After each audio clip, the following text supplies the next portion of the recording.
What's up, everybody, and welcome to Beyond the Neon Vale. I'm Cousin Ryan, and today we have someone I grew up with back in my hometown who I still talk to constantly. We play video games together, and he's got a great story for us today about Las Vegas. Kind of a heads up for everyone, this show is just that. It's going to be the Las Vegas lifestyle, people who've come here to visit, stories they want to tell, because no matter what everyone says, what happens in Vegas doesn't always stay in Vegas, and we're going to learn that on this show. So I'm going to go ahead and bring in my guest, my buddy Josh. Josh, what's up, man? How's it going? What's up, buddy? How you doing? Really, really good. Thanks for coming on the show. Thanks for talking to me. We're going to have a really good time today. I'm really excited to hear this story because I've heard bits and pieces, and it's going to be hilarious from what I understand.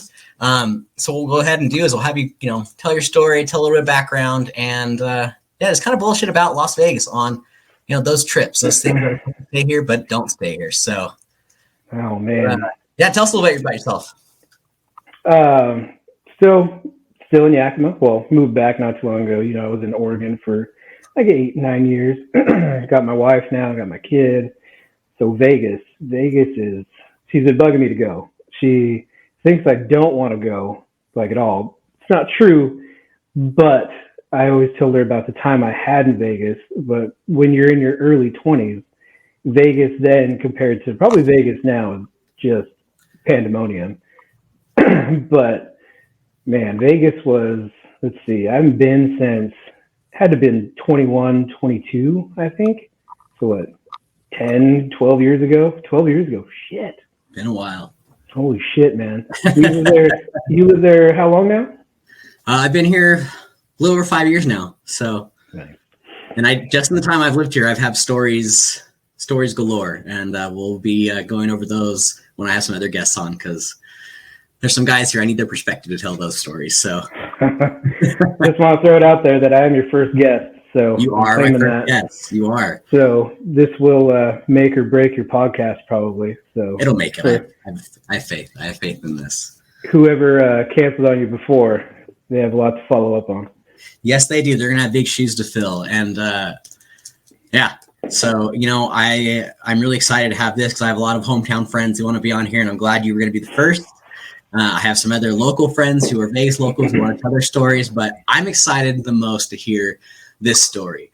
I remember you in our early 20s. We used to go to the bar, go do stuff, and it was always a crazy time. So set the stage for me. When was it? When was this Vegas story? When did it take place?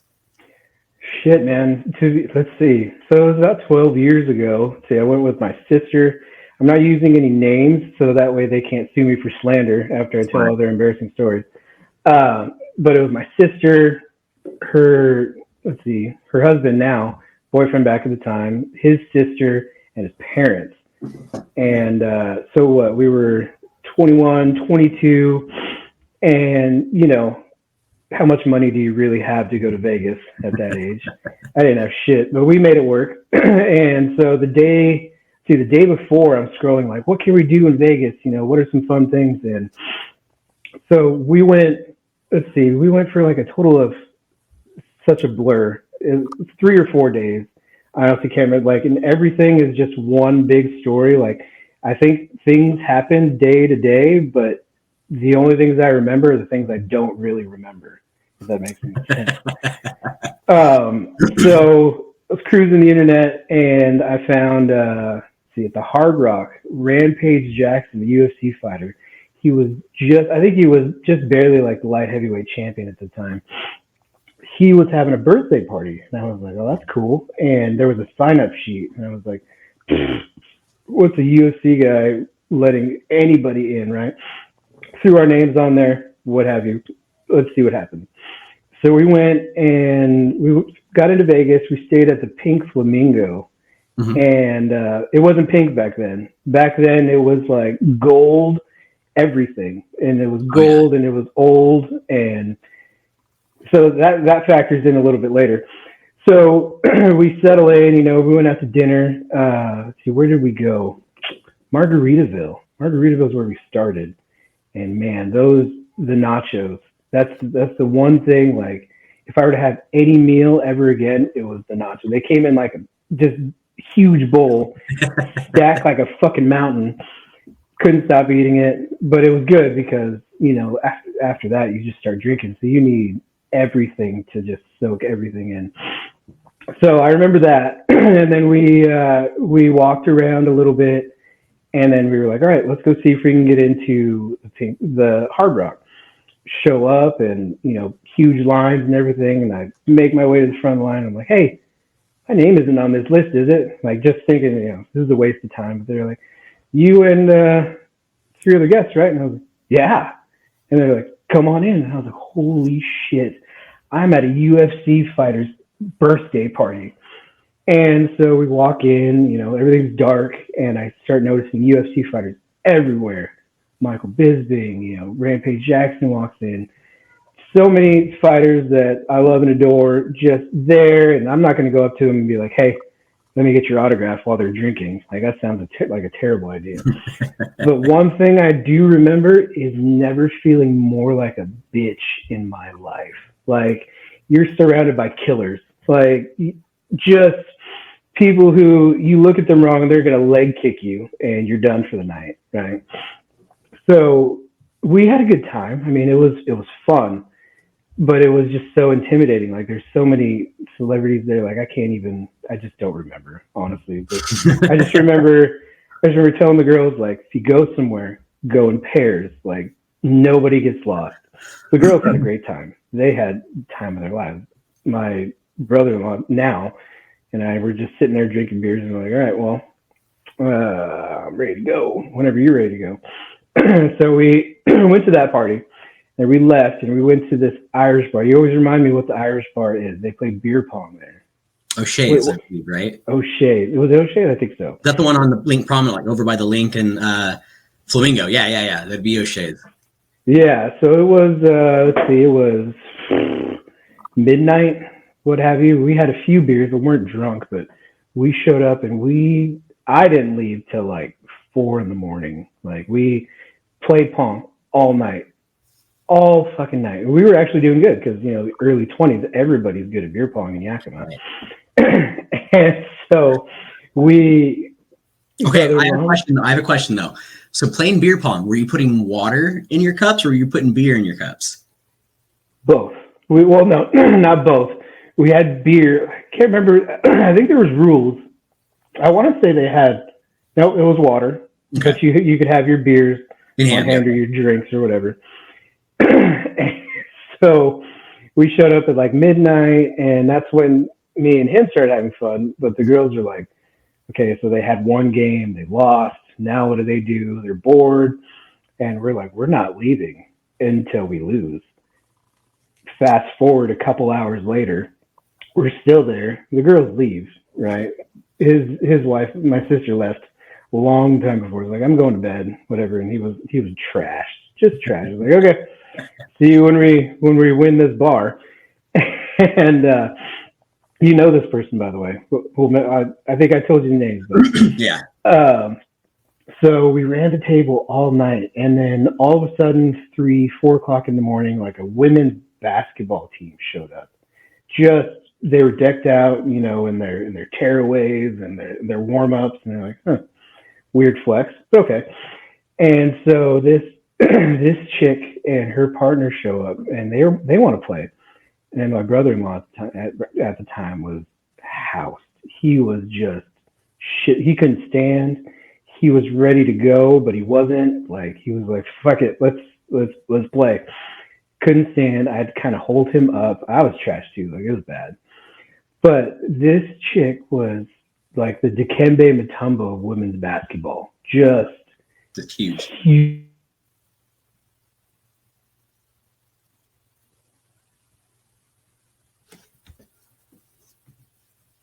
Is that me?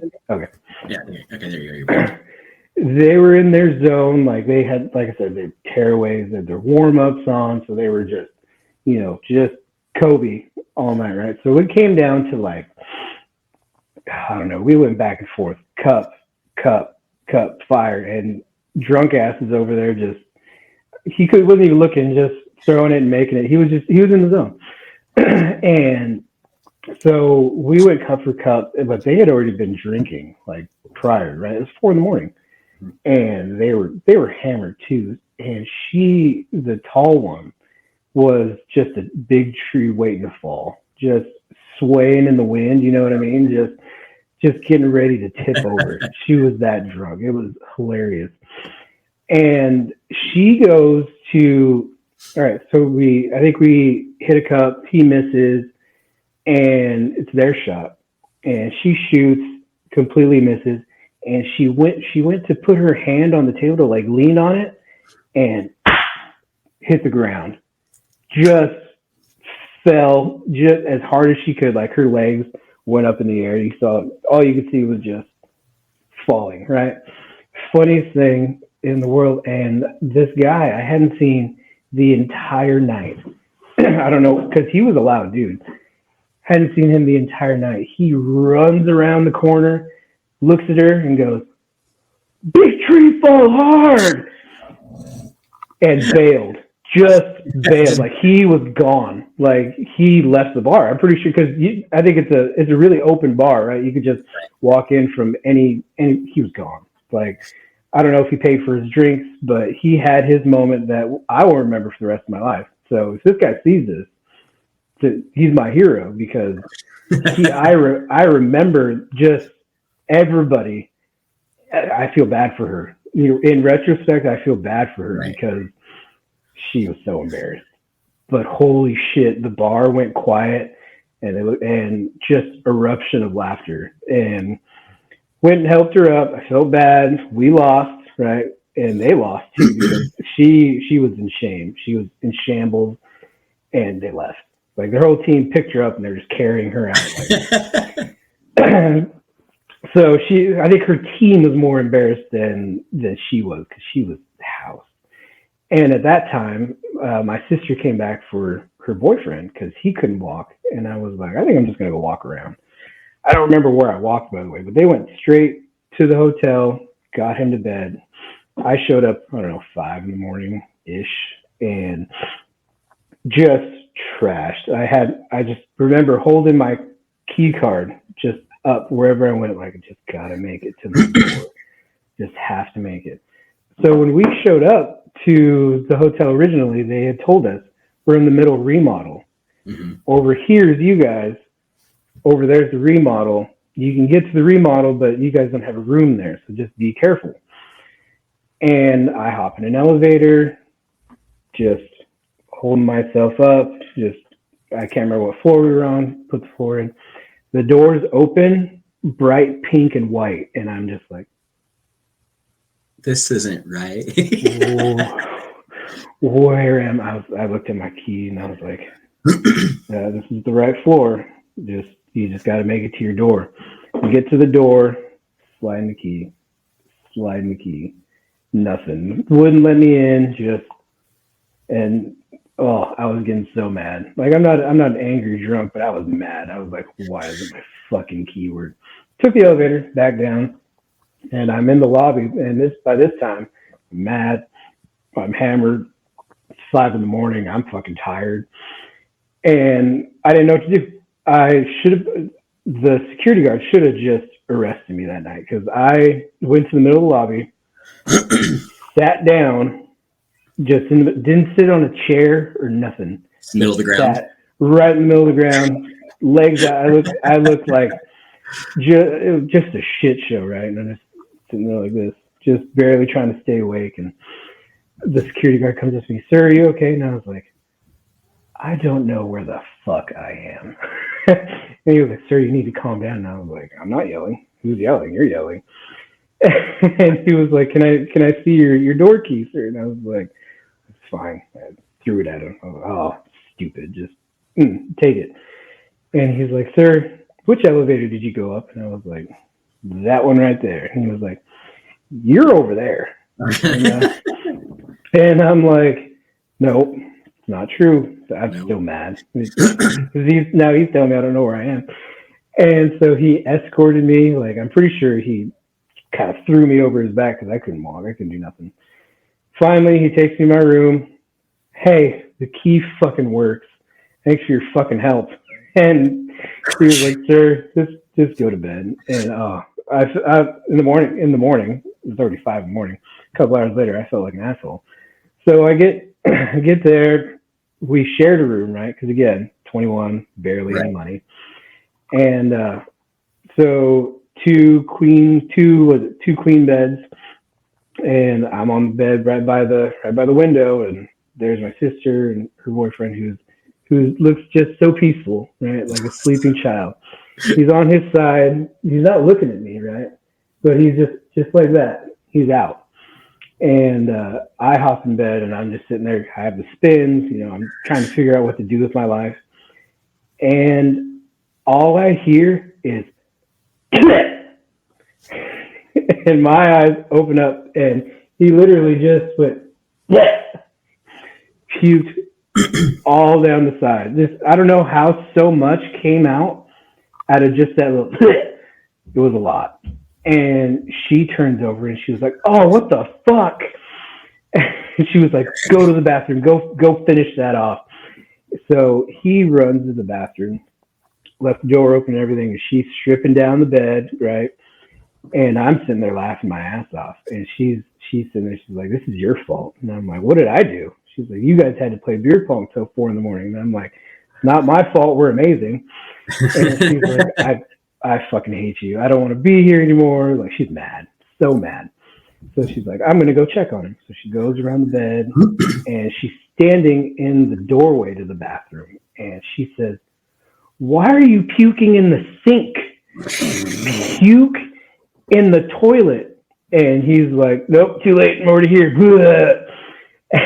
So there goes, she was drunk too. Like, she had a good time, but she was that drunk where you woke her up from her slumber kind of drunk. So she's mad, right? So she's in the doorway and they're yelling back and forth. She's sitting there like, "Toilet, sink, toilet, sink," back and forth for minutes. And he comes out, he looks like shit. She cleaned him up the best she could, but he came out and he was like, "What, Vegas, huh?" And he falls on the floor and just out, just done to the world.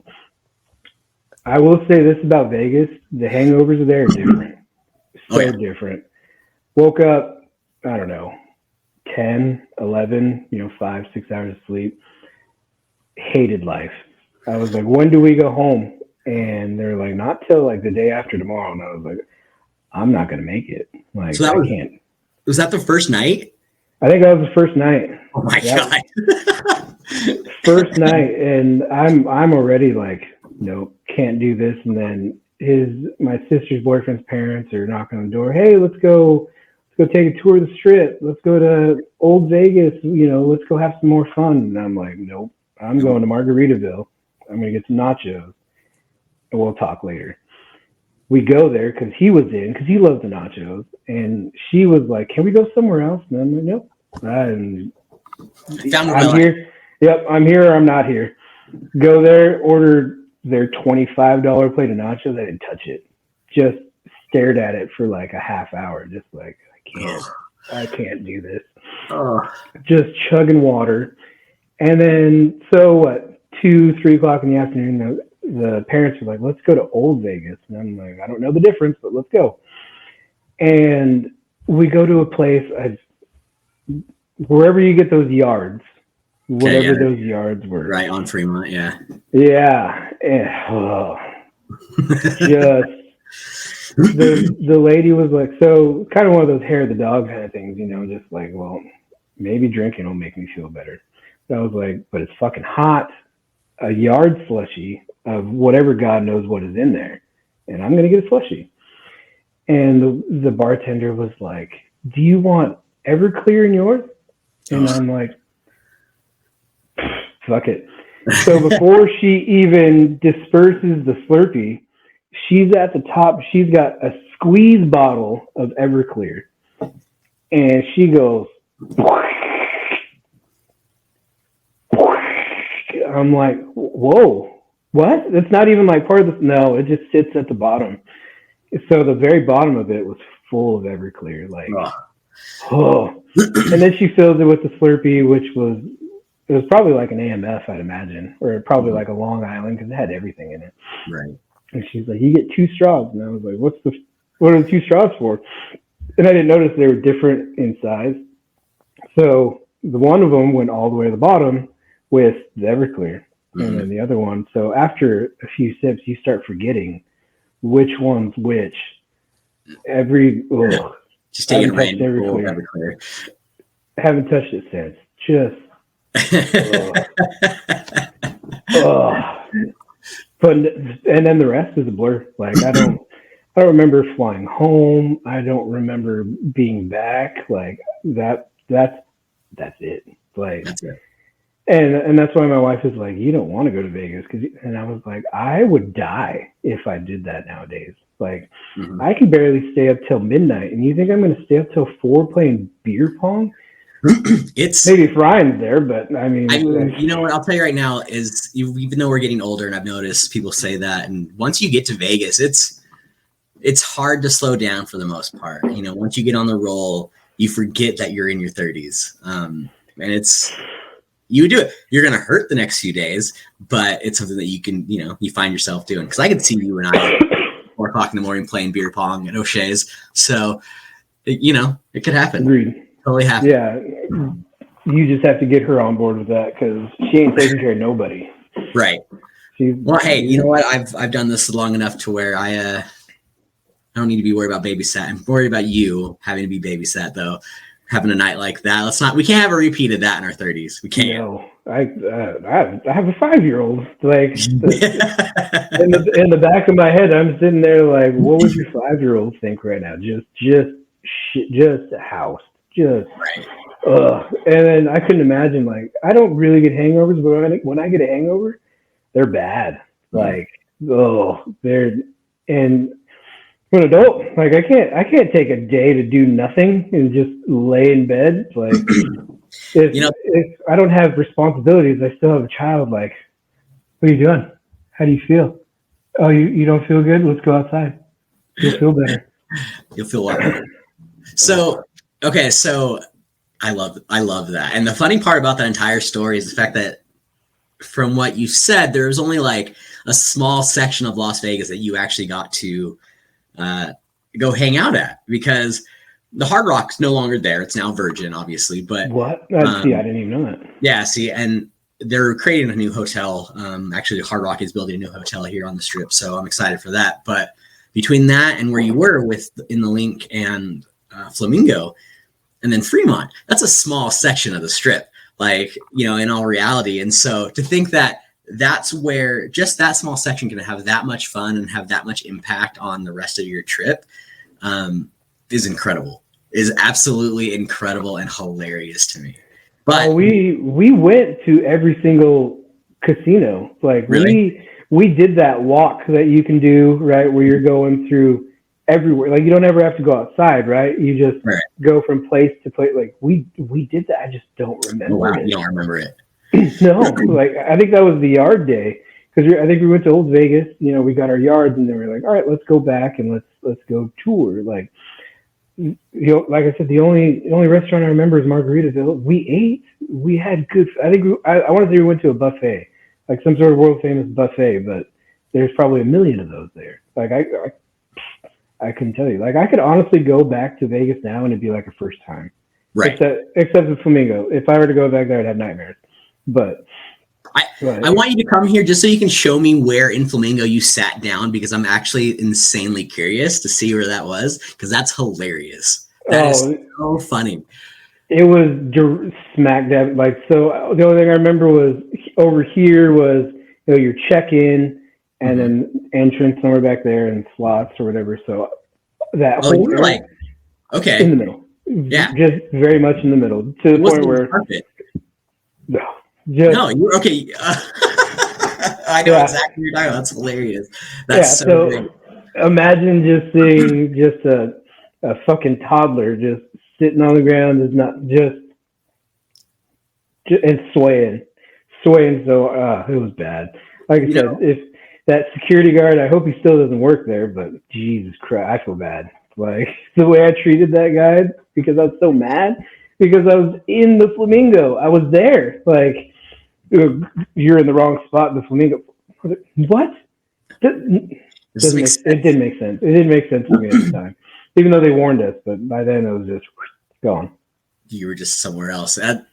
You go up an elevator, you assume that the elevator you take is going to take you to where your room is. I mean, I get that assumption.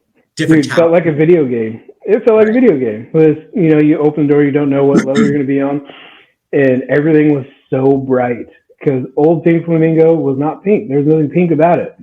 It was gold. Like I said, it was gold. It was brown. It looked like a old 70s hotel, which probably was. But when those doors opened, it was almost probably like heaven, because just pure white and pink. And I was like, oh no. Whoa, I'm in the wrong hotel. And I was like, then just trying to do logic with everything. I was like, everything's pink. You're not in the wrong fucking hotel. You're fine. You're on the right floor. Just sitting there trying to, you're on the right floor. And then I'm happy nobody was in that room, because I probably would have gotten a fight. Like, just, what the fuck are you doing in my room? Right. No, it's my room. Ugh, but I sat there for a good 15 minutes, just, maybe it's this way. Maybe it's this way. Nope. And sometimes those keys are so finicky that, that totally makes sense. You'd keep trying because that's your room. Your key's not working. I've had it to where I'm sober and my key doesn't want to work unless it's in a certain way. So I totally get it. But you did get lucky not to have someone open that door. Can you imagine, that early in the morning and just some random person opening that door? On the first night? No, I couldn't. I just flew in about, I don't know, 8 hours ago, and here I am. Like, what are we fighting? Because you're in my room. Like, that's, I got lucky. All things considered, I did get lucky, because I walked Vegas by myself, because she was like, she was mad. I'm taking him back. He's done. And I'm like, he is done, but I'm not. And right. I don't remember where I went. Don't remember what I did. Pretty sure I just walked in. Pretty sure I walked by O'Shea's a couple times, just doing a big circle. It's like, there's got to be a flamingo around here somewhere.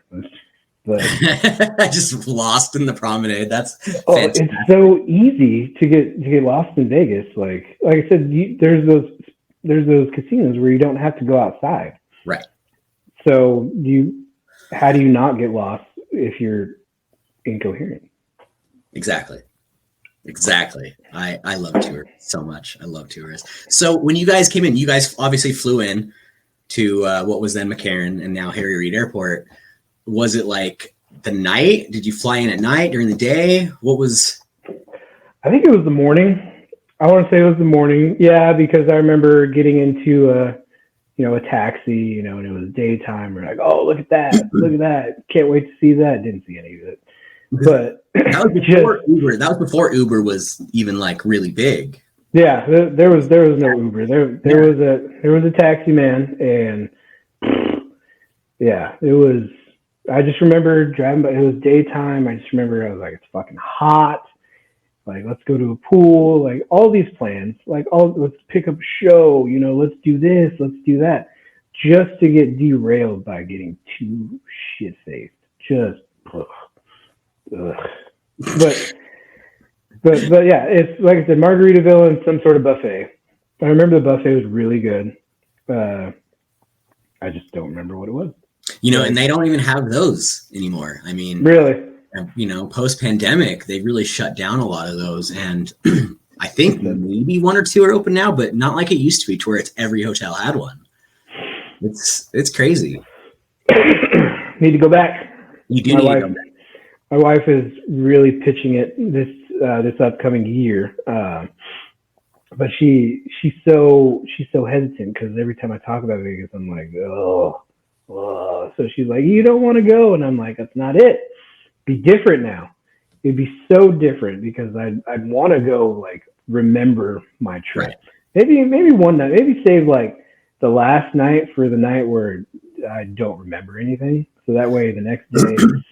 Fly, keep sunglasses on, just bundle up, and hopefully not drive home. When you get to the airport, just call an Uber and just go home and die. See, I'm the opposite aspect, because I've been coming to Vegas before I lived here. Obviously, I came here every summer since I was 6, and then when I became 21, I started bringing my buddies, and I've flown home with the hangover the next morning where you partied hard the night before, get up early to fly. Stuck on an airplane when you want to vomit everywhere for 2.5 hours can be a little rough. I will say that. So it's one of those, like, do you party first and then regret a day, or do you come in, take it easy a day, party the next night, and then just hope to God that you don't feel like shit when you fly out, the day later. So it's that juggling act that people have to figure out. Oh, I've been on one of those where it was coming back from, it's not Vegas, but coming back from San Diego, me and my buddy went, and the next, we were flying home, and I was sick. Like, I had like a stomach flu or something. Like, I was puking everything, and I was like, getting on this plane is going to be rough. Just rough. And he's sitting there like holding me up. He's like, get your fucking shit together. And I'm like, oh, okay, all right. And I was like, I need the aisle seat. I went back and forth. It was a terrible plane ride. Funniest plane ride, by the way, but it's not Vegas related. So, but it was funniest and worst plane experience I've ever had. Let's just put it that way. But not Vegas. I'll tell you this, and I know this story will come up quite a few times. But when I was in my early 20s, 21 to like 25, every year I came to Vegas with my buddies. We'd fly down. The last time we came down for a week, and that was probably like the worst idea we ever had. 7 days of Vegas, 5 guys, and one hotel room was interesting. But yeah, but the last day our flight wasn't until like 8 p.m. that night, and so we got up early and we just power drank all day long. And we checked in the airport. We got to our gate, and all I remember, because it was bad. Like, we stopped drinking like 6 hours before we had to go to our flight, but you start getting that hangover towards, it starts to hit. You're awake, so you feel all of it. Mm-hmm. And I remember on the plane, there was 5 of us, and we all had one row, and I'm at the window seat in the far left. And I remember my head is against the seat in front of me because I just feel like shit. And it's the only cool thing in front of me just to calm me down. And I look over, and all of my friends have their heads bent over up in the seat in front of them. One of them had the table down, was laying on it, and we were just dead. Just, all human things at the same time. And when we tell that story, people will understand why, because it was a little excessive what we did that day. But that hangover from 8 p.m. when our flight took off, we landed in Seattle, and then we still had that 2.5 hour drive back. And luckily, the guy who drove, didn't drink heavily that day, so he was fine. But he had 4 other guys in the back of his car just holding on for dear life. We go up to my buddy's house, and we get back into town. He opens the door. First thing he does as soon as he opens the door, he leans out and just pukes everywhere. He held it from Seattle to back home until he got to his driveway. So a good friend. But That's still, a great friend. It was rough, dude. It was rough. It was a rough time. And I've drank with you, so I know for you to have that kind of comment and for you to have that kind of experience, it was a good amount of drinking that you did, obviously. Oh, it was nonstop, and to this day I don't know how I afforded it. I must have saved. I don't save for shit. I spend money like it's my job, but I don't know how I went to it. Like, that's how much I don't remember Vegas. I don't remember how I paid for it. I don't remember how we got there, how we left. Like, it was a good time. That's about all I could say. That's the perfect kind of a good time, is when you don't remember how you did specific things, which is, I think, the best, the absolute best. And even to this day, Fremont is one of my favorite places to go drink, mainly because they pour so heavy there. And so everything that you order is going to have a shit ton of alcohol. Hashtag N. There you go.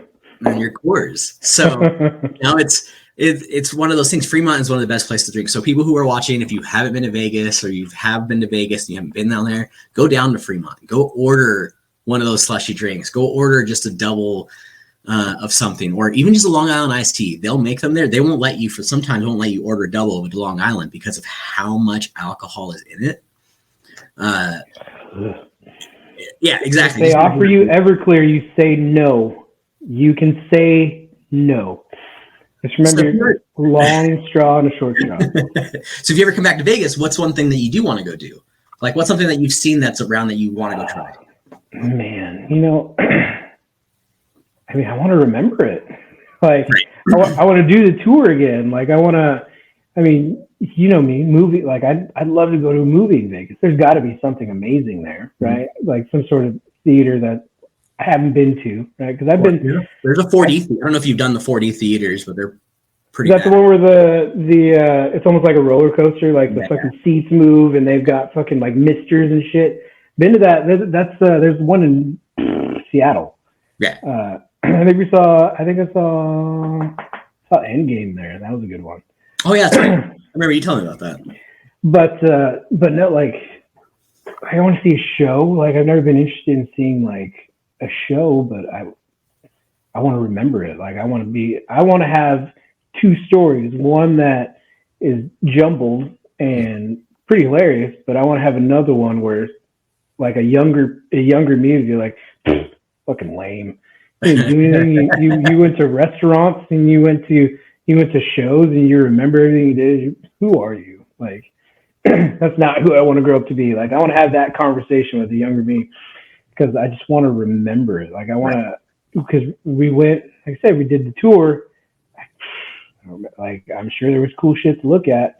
I want to gamble at least once. I want to play poker somewhere, but yeah, I don't remember any of that. So and that's what I totally do. I'm a huge fan of that. I'm a big fan of the poker scene. I'm a big fan of craps. So I'd be more than happy to go down there with you, and I'll go down that rabbit hole with you, Josh. How long did we do Poker Tuesdays in our 20s? That is true. We did a lot of Poker Tuesdays. So back in those days, I was like, I can play some poker. I'll play poker for 8 hours a day and never win any money. But let's go to Vegas. Let's do it, right? Right. But no, if I were to go back, obviously it'd be with my wife and child stays at home. Mm-hmm. But I want to just go experience it like all over again. And then just one night where let loose, just jump back into your 20s, but don't die. Mm-hmm. And don't let me stay in any kind of remodeled fucking hotel. No, you'll come stay with me. You guys can come stay with me, and we'll go out and do everything. Thank goodness for Uber now because we can go everywhere. It's fantastic. But that would be fun. There's so many different shows to go see. Bars to go hang out, piano bars to go hang out. And my favorite thing about Las Vegas is everyone, you hear behind me, the Strip. Everyone loves the Strip and Fremont, but there's so much that's so missed by tourists that us locals know about, and that's on the Strip. That's fun, and there are all those little hidden gems. So I'd love to go do that. I think that would be a blast to go take you to do that, to show you how I Vegas for sure. Actually, the one thing I would go to a UFC event. I don't care where it is. Like if it's at the MGM, I will go sit in just the nosebleeds just to say I went to a UFC fight. T-Mobile Arena, man. It's on the bucket list. It's fantastic. And so since the 10 years you've been here, there has been quite a bit of changes. Things that just how different things look. I mean, just even talking about Flamingo and knowing what you're talking about and knowing where O'Shea's is and knowing the other hotels, how their names have changed and what they look like now, it would be a different experience for you. It'd be like your first time all over again. No, it'd be first time regardless. Yeah. You'd be pointing shit out, be like, that was never here before, and I'm like, okay, I'll believe you. This is different. Yeah, it sure is, buddy. It looks great. It's so different, and I'd be sitting there like, this is the first time. I'm in. I'm always a big fan. I tell people, if you're going to come to Vegas, don't plan everything. Plan like the one or two things you for sure want to do, but then just what is Las Vegas? You can always find something to do at night. And it's crazy what you can just run in and do and just randomly, have fun doing without having it planned. It's amazing.